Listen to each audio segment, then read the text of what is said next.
श्री कृष्ण गोविंद हरे मुरारी, हे नाथे नारायण वासुदेव। हरे कृष्णा। आप सभी का स्वागत है कृष्णा डिवोशन चैनल पर, भक्ति के चैनल पर, आपके अपने चैनल पर। आपको श्री कृष्ण प्रभु के साथ आत्मीयता से जोड़ता हुआ कृष्णा डिवोशन चैनल आपको श्री कृष्ण चरित अमृतम के अद्भुत ग्रंथ का आस्वादन करवाकर भक्ति मार्ग पर अग्रसर करता है। तो आप सभी श्री कृष्ण चरित अमृतम का आस्वादन श्री हरि की कृपा से कर पा रहे हैं और आप सभी आनंद ले रहे हैं प्रभु श्री कृष्ण की जीवन लीला कथा अमृत का। तो आइए आज के एपिसोड में हम आगे बढ़ते हैं और आज हम श्रवण करने जा रहे हैं भाग 251। पिछले भाग में हमने श्रवण किया था कि जरासंध पराजित हुआ था 17 बार मथुरा से, लेकिन अब वो सोच रहा था कि किस प्रकार से वह मथुरा में जीत सके। तो उसको अपना एक मित्र याद हो आया जिसका नाम था काल यवन। तो आज के एपिसोड में हम जानेंगे कि कौन था ये काल यवन, और यही प्रश्न विदुर जी भी उद्धव से करते हैं कि कौन था ये काल यवन उद्धव। यदुवंश में जन्मा कोई भी वीर इसका वध नहीं कर सकता था। विदुर जी जानना चाहते हैं कि मुझे काल यवन से कोई प्रयोजन नहीं, पर इसके जीवन का अंतिम क्षण श्री कृष्ण में लगा है। इसे उन नीलधर श्याम के दर्शन हुए। यवन हुआ तो क्या हुआ, श्री कृष्ण चरणों में इसकी गति तो हुई, इसलिए इसके विषय में मुझे बताओ, विदुर कह रहे हैं उद्धव जी से। उद्धव जी कहते हैं कि काल यवन एक गर्ग गोत्रीय ब्राह्मण था। उन ब्राह्मण का विवाह यदुवंशी एक कन्या से हुआ, किंतु उन गर्ग गोत्रीय ब्राह्मण का एक प्रण था कि मैं 12 वर्ष तक ब्रह्मचर्य का पालन करते हुए तप करूंगा, उसके बाद ही मैं संतान उत्पत्ति की ओर जाऊंगा।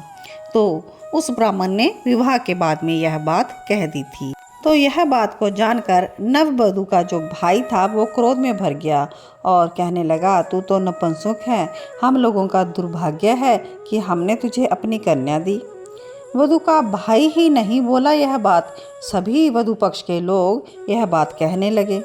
अब यह गर्ग ब्राह्मण क्या कहता, इस समय कुछ भी कहना उसका व्यर्थ होता, इसलिए वो मौन ही बना रहा। पर उसके मन में यदुवंशियों के प्रति घृणा द्वेष भर चुका था।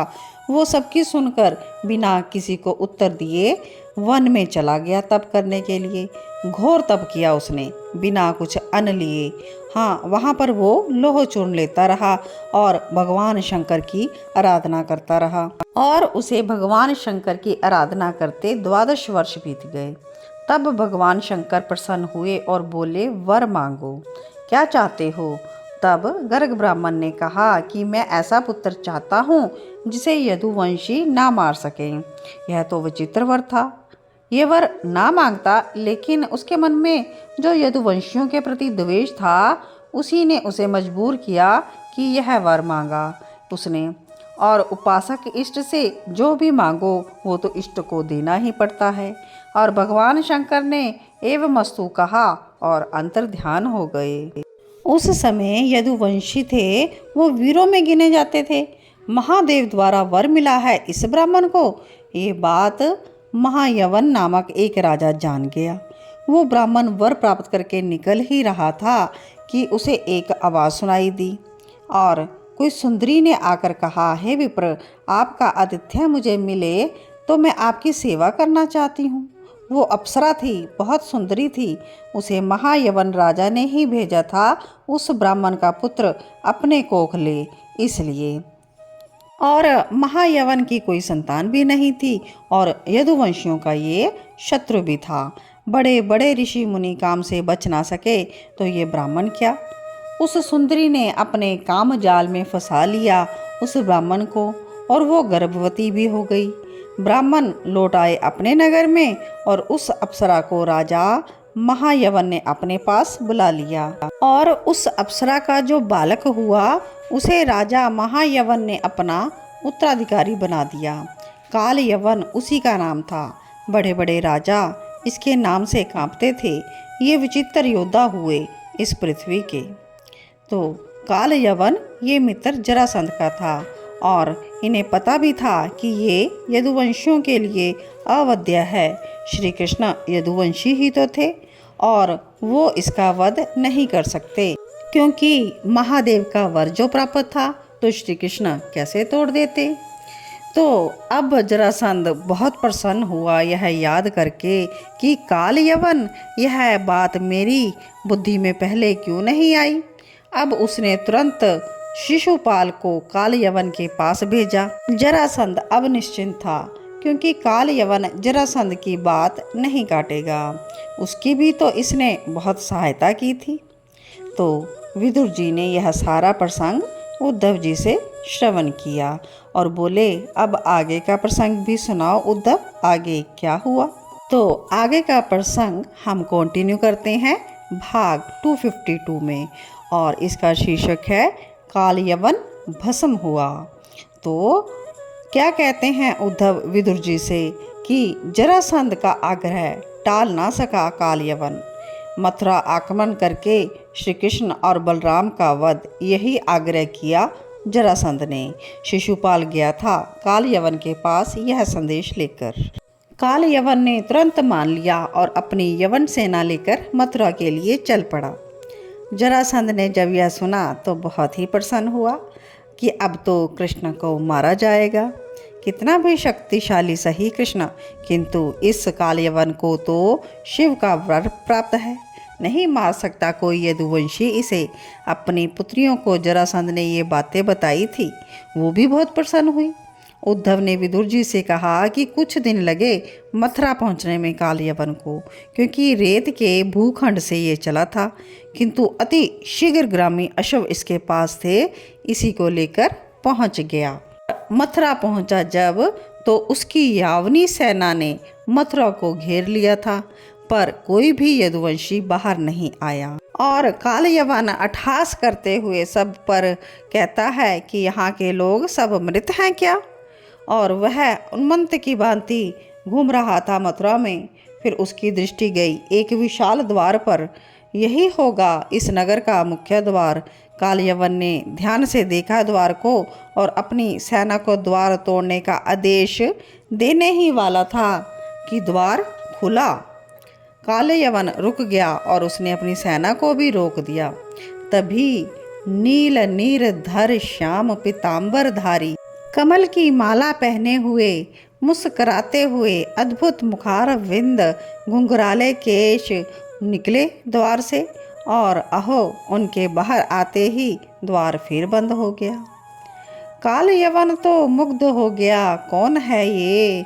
तो श्याम सुंदर का वो दिव्य रूप देखकर उसने अपने आप से ही पूछा, कृष्ण। और वो चिल्लाया कि कृष्ण। मुड़े तब और बस काल यवन की ओर देखकर मुस्कुरा दिए। वो फिर चिल्लाकर पूछता है, तुम कृष्ण हो। हाँ, ये कहते हुए मुस्कुराए हमारे श्री कृष्ण। वो दौड़ा, श्री कृष्ण भागे। अरे रुक, खिलखिलाते हुए भाग रहे थे। काल यवन समझ ही नहीं पा रहा था कि ये हो क्या रहा है। ये भागता है, पर मुझसे भागकर कहाँ जाएगा ये। काल यवन ने अपनी चाल तेज कर दी तो श्री कृष्ण भी कहाँ कम थे, और तेज भागे। नदी पर्वत नाना सरोवरों को पार करते हुए वो कमल नयन दौड़ रहे हैं, और वो कोमल चरण और पीछे दौड़ रहा है काल यवन। ज़्यादा दूर नहीं है। काल यवन को लगता है अब पकड़ा, लेकिन पकड़ नहीं पाता। श्री कृष्ण उसकी पकड़ से दूर हो जाते हैं और काल यवन बोलता है कि तू छलिया है, मैं तुझे छोड़ूंगा नहीं। यह बोलता हुआ वो पीछे पीछे दौड़ रहा है और श्री कृष्ण अपने विश्व मोहनी मुस्कुराहट छोड़ते हुए कहते हैं उसे, पकड़ो मुझे काल यवन, पकड़ो। काल यवन अब चिढ़ गया। वो पूरी ताकत लगाता है दौड़ने में, किंतु श्री कृष्ण को पकड़ नहीं पाता। और सामने एक गुफा आ जाती है, अंधकार में गुफा।